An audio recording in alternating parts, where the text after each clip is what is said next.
Good morning everyone. Sports तैयारी के खबरिया सेगमेंट में आप सबका वेलकम। मेरा नाम शशांक याग्निक है। खेल जगत की अभी तक की जो भी कुछ खबरें आई हुई हैं, चाहे वो न्यूज़पेपर से हों या वो अलग अलग न्यूज़ एजेंसीज से हों, वो सारी की सारी खबरें मैं आपको इस वीडियो में बताऊंगा। तो शुरुआत कर लेते हैं अब इस वीडियो की बिना किसी देरी के। सबसे पहली खबर जो है, कल जो मैच हुआ Rajasthan Royals versus Kolkata night Riders, Rajasthan को उस मैच में जीत मिली। 6 विकेट से राजस्थान ने इस मैच को अपने नाम किया। और अगर आप पूरे मैच की हाईलाइटिंग परफॉर्मेंस देखेंगे तो वो थी क्रिस मॉरिस की। क्रिस मॉरिस ने ज़बरदस्त गेंदबाजी करी, 4 विकेट उन्होंने हासिल करे और जो इतना बड़ा प्राइस टैग उनके ऊपर लगा हुआ है, जिसके बारे में कई बार चर्चा हुई है, उस चीज़ को उन्होंने एक और बार सही साबित किया। तो ये पहली खबर थी हमारी। अब उसके बाद जब मैच ख़त्म हुआ तो मैच के बाद में फिर ओवेन मॉर्गन ने थोड़ा सा बल्लेबाजों को लेकर के बयान दिया। उन्होंने बोला कि जो लैक ऑफ इंटेंट हमारे प्लेयर्स की तरफ से देखने के लिए मिला, हमारे बल्लेबाजों की तरफ से देखने के लिए मिला, पिच में बहुत ज़्यादा कुछ ऐसा नहीं था, लेकिन उसके बावजूद हमारे बल्लेबाज अच्छी बल्लेबाजी नहीं कर पाए। और केकेआर लगातार इस परेशानी से जूझ रही है। उनका जो मिडिल ऑर्डर है वो पूरी तरह से फ्लॉप चल रहा है। अगर शुरुआत में आकर के राहुल त्रिपाठी, शुभमन गिल, नीतीश राणा के बल्ले से रन आ जाते हैं तो फिर वो अच्छा स्कोर कर जाते हैं, या फिर वो एकदम अपनी टेल पर डिपेंडेंट हो जाते हैं। तो इस चीज़ को लेकर के ओवेन मॉर्गन ने बताया। अब अगली खबर की तरफ बढ़ते हैं। तो जो आज मैच है, सुपर संडे आज होने वाला है। ज़बरदस्त मुकाबले आज आपको देखने के लिए मिलेंगे। एक तरफ होगी आरसीबी के सामने सीएसके और दूसरी तरफ होगी दिल्ली के सामने सनराइज़र्स हैदराबाद, यानी कि धोनी और विराट आमने सामने होंगे। और दूसरी तरफ होगी राशिद खान की फिरकी और फिर उनके सामने होंगे दिल्ली कैपिटल्स के कप्तान ऋषभ पंत, जो कि अपनी अटैकिंग बल्लेबाजी के लिए जाने जाते हैं। अब इस मैच को लेकर के मोहम्मद कैफ ने भी स्टेटमेंट दिया है। मोहम्मद कैफ ने स्टेटमेंट दिया है कि हमारी जो परफॉर्मेंस रहेगी वो डिपेंड करेगी कि हम राशिद खान को किस तरह से खेलते हैं। राशिद खान को हमारा जो खेलने का अंदाज़ रहेगा वो बहुत ज़्यादा हद तक डिपेंड करेगा सारी चीज़ों के ऊपर। अगर राशिद खान को हम अच्छे से खेल देते हैं तो फिर हम एक अच्छा परफॉर्मेंस दे सकते हैं इस मैच में। तो मोहम्मद कैफ की तरफ से है, क्योंकि चेन्नई का विकेट है। अब चेन्नई के विकेट में राशिद खान अपने आप में एक की फैक्टर साबित हो जाते हैं, क्योंकि वो नॉर्मल विकेट्स पे ही बल्लेबाजों को इतना ज़्यादा परेशान कर देते हैं। और जब चेन्नई का विकेट है यहाँ पर तो स्पिन गेंदबाजों को ज़्यादा मदद मिलती ही मिलती है। तो ये खबर थी। इसके बाद जो अगली खबर है हमारी, उसकी तरफ बढ़ेंगे तो सुनील गावस्कर ने रवि शास्त्री के ऊपर बयान दिया है। उन्होंने रवि शास्त्री की तारीफ़ करी, और तारीफ़ उन्होंने किस सेंस में की है।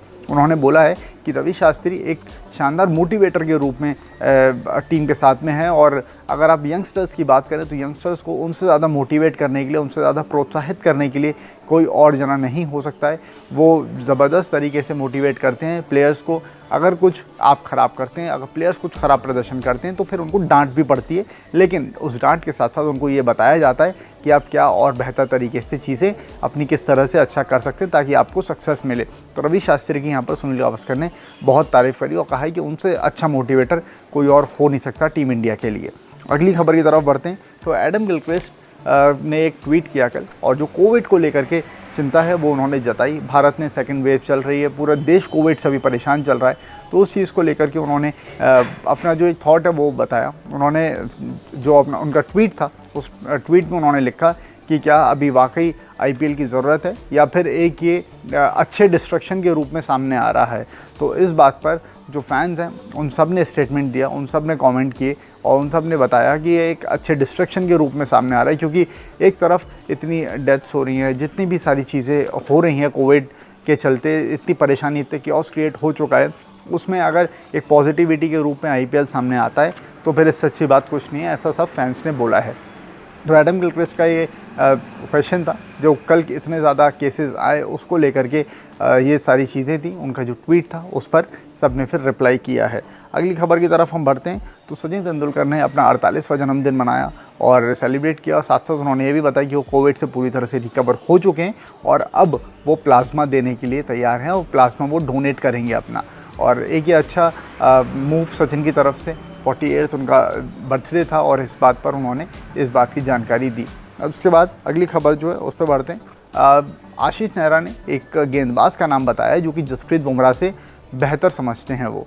अब उन्होंने बोला है कि मोहम्मद सिराज आरसीबी के जो गेंदबाज हैं, स्किल वाइज जो उनका स्किल सेट है उसके हिसाब से अगर आप देखेंगे तो वो जसप्रीत बुमराह से ज़्यादा बेहतर हैं। अब अगर साथ में फिर उन्होंने ये भी चीज़ बोली कि जो सारी चीज़ें हैं, सारे फॉर्मेट्स को अक्रॉस ऑल फॉर्मेट्स जब आप देखते हैं तो फिर वहाँ पर आपको मोहम्मद सिराज का नाम आता है। अगर आप पिछला दौरा उठा करके देखेंगे जो ऑस्ट्रेलिया में हुआ था तो उसमें मोहम्मद सिराज ने ज़बरदस्त गेंदबाजी करी थी।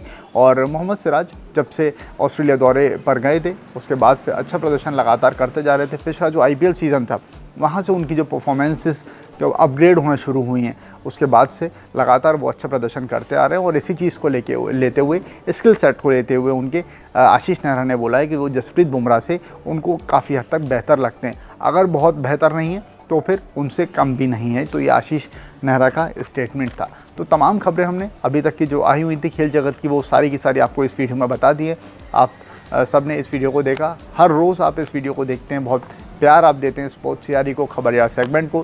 तो अपने प्यार को इसी तरह से बनाए रखिए। आपकी जो भी एक्सपेक्टेशंस हैं हम वो मैचअप करने की, उसको लगातार हम काम करते रहेंगे उसके ऊपर। जो भी आपके फीडबैक्स हैं उस पर भी हम लगातार काम कर रहे हैं। आपके सारे फीडबैक हमको कमेंट सेक्शन में मिलते हैं, उन सब को हम पढ़ते हैं और उन पर काम लगातार होता है। इसके साथ साथ माई 11 सर्कल को भी आप डाउनलोड कर सकते हैं। एप्लीकेशन का जो लिंक है वो डिस्क्रिप्शन में दिया हुआ है, तो वहाँ से जाइए, जल्दी से माई 11 सर्कल डाउनलोड कर लीजिए। और जिस तरह से प्यार आप हमको दिखा रहे हैं, सपोर्ट हमको दिखा रहे हैं, माई 11 सर्कल की तरफ भी वो थोड़ा सा जाना चाहिए।